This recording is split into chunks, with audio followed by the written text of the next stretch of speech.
We've discussed this a couple of times. The golf schedule, in addition to NASCAR, it looks like the next big American sport that seems to have dates in mind to get restarted mid-June in Fort Worth, Texas at Colonial, followed by the RBC Heritage at Hilton Head, then the Travelers in Hartford and the Rocket Mortgage in Detroit, all without fans, but those four are on the schedule.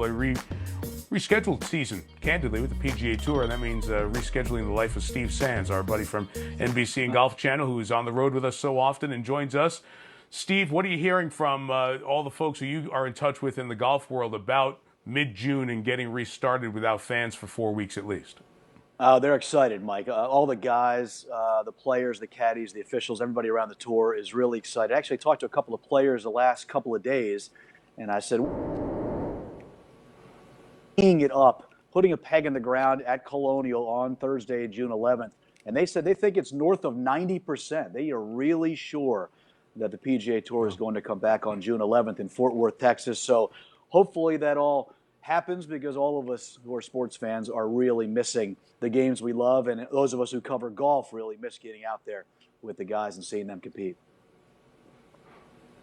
Yeah, and, a lot of states, Steve, have continued to lift restrictions and go out and play. I got a chance to walk 18 holes as restrictions were lifted in Michigan this past weekend, and you can do golf smart and socially distanced by not touching flag stick, not having rakes out in the bunkers, using your foot. Or by the way, if you go out and do it and you do hit a ball in the bunker, which I did about 5 times the other day, you can take your driver with the head cover on and just smooth over as well. And that works just as well as your foot and leaves no side marks for your golfers out there. But Steve, are you hearing any concerns from the people around golf about coming back in mid-June?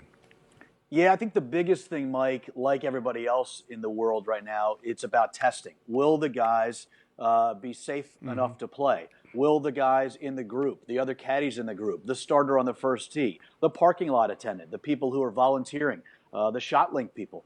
There's so many logistics that go into putting on a PGA Tour event, and I think everybody involved from top to bottom wants to make sure that safety is the number one issue. So I think as long as the testing improves over the course of the next 6 or so weeks until that first day that they put the peg in the ground in Fort Worth on Thursday, June 11th, I think that all systems are go as long as the testing is in place. You've done this for many years. I've had a chance to do it. When you're out on tour, the one conversation is, what's your schedule? What are you doing next? How long are you going to be out?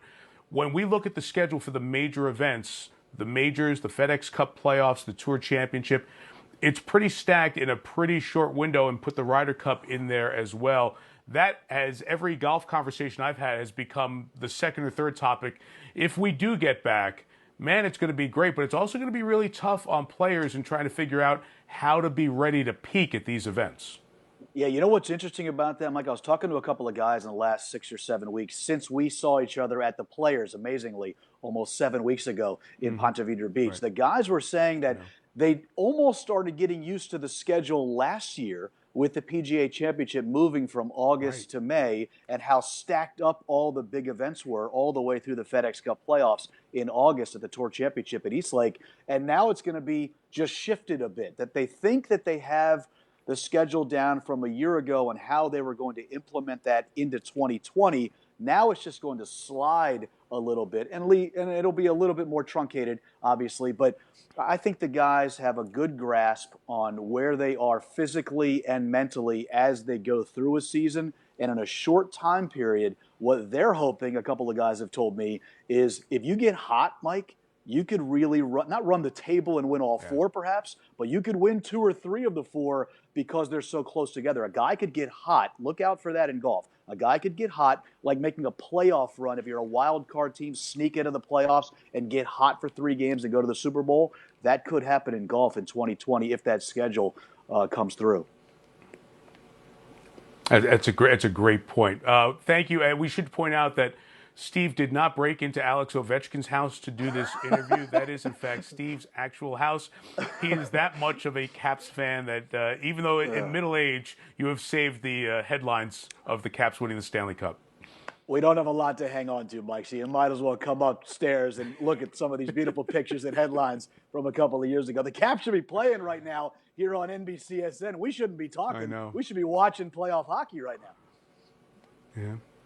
It's that time of year. We miss it, and maybe we will see it in the summer. Parallel to a lot of other events, it could be an exciting time. We can only hope. Santi, thanks. I'll talk to you soon, bud.